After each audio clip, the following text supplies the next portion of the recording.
بھائیو نماز شروع کرنے سے پہلے 8 چیزوں کا خیال رکھ لیں. پہلی چیز طہارت ہے، یعنی جسم کا پاک ہونا، کپڑوں کا پاک ہونا، جس جگہ پر آپ نماز پڑھ رہے ہیں اس کا پاک ہونا. دوسری چیز صحیح بخاری اور صحیح مسلم کی متفق علیہ حدیث ہے کہ آپ صلی اللہ علیہ وسلم نے فرمایا کہ اعمال کا دار و مدار نیتوں پر ہے. نیت کے بغیر نماز درست نہیں ہے، کوئی بھی عمل درست نہیں. لیکن نیت زبان سے نہیں کرنی ہوتی. تو اب صرف کیا نماز کی نیت ہوتی ہے؟ وضو جب ہم کرتے ہیں اس کے لیے بھی نیت ضروری ہے. تو کیا ہم نیت کرتے ہیں نیت کرتا ہوں عشاء کے نماز کے وضو کی؟ کسی نے کی ہے کبھی؟ یا نیت کرتا ہوں اس استنجے کی جو میں اب عشاء کی نماز کے لیے کرنے جا رہا ہوں؟ کبھی نہیں کرتے. نماز کے لیے الفاظ کیوں آئے؟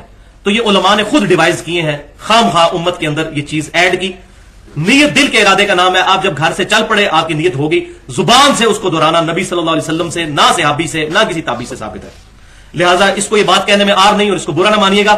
خود صوفیاء کے ہاں جو بہت بڑے امام مانے جاتے ہیں، مجدد الفسانی جن کو وہ کہتے ہیں، شیخ احمد سندی صاحب، انہوں نے اپنے مکتوبات میں لکھا ہے کہ زبان کے ساتھ نماز کی نیت کرنا بدعت ہے. یہ انہوں نے لکھا. تیسری چیز صحیح بخاری اور مسلم کی متفق علیہ حدیث ہے کہ آپ صلی اللہ علیہ وسلم نے حکم فرمایا کہ جب بھی نماز پڑھنے لگو تو قبلہ رخ ہو جاؤ. چوتھی حدیث صحیح بخاری اور صحیح مسلم کی متفق علیہ حدیث یہ بھی کہ آپ صلی اللہ علیہ وسلم سے پوچھا گیا کہ یہ بتائیے جو نماز میں ادھر ادھر دیکھتے ہیں لوگ، ان کے بارے میں آپ کیا فرماتے ہیں؟ تو آپ صلی اللہ علیہ وسلم نے فرمایا یہ شیطان کا اچکنا ہے نماز میں سے، نماز میں ادھر ادھر ایسے دیکھنا.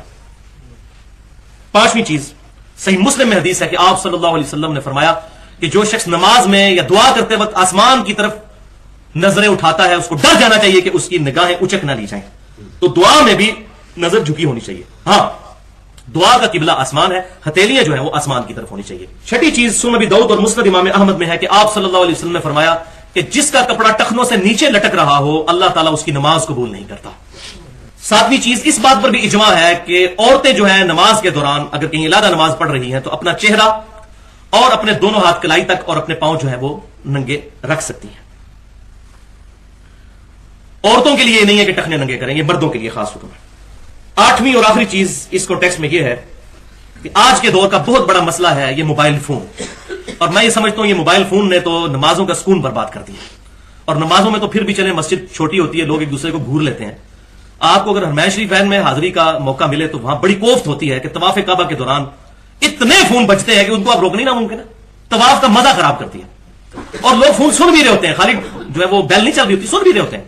تو اتنی بڑی نحوست پڑ چکی ہے کہ ہم لوگ کنسنٹریشن کے ساتھ نماز میں بھی موبائل کو سائلنٹ پہ لگانے کے لیے تیار نہیں. ہم نے کیا کمٹمنٹ اپنے رب کے لیے شو کرنی ہے؟ اور نماز کا لطف ہی اس وقت ہے کہ جب آپ نماز اس نیت سے شروع کریں کہ یہ اپنی نیچرل پیس پہ جب ختم ہو تو ہو، ختم کرنے کی نیت سے شروع نہ کریں، ورنہ پوری نماز میں آپ کی دوڑ لگی رہے گی.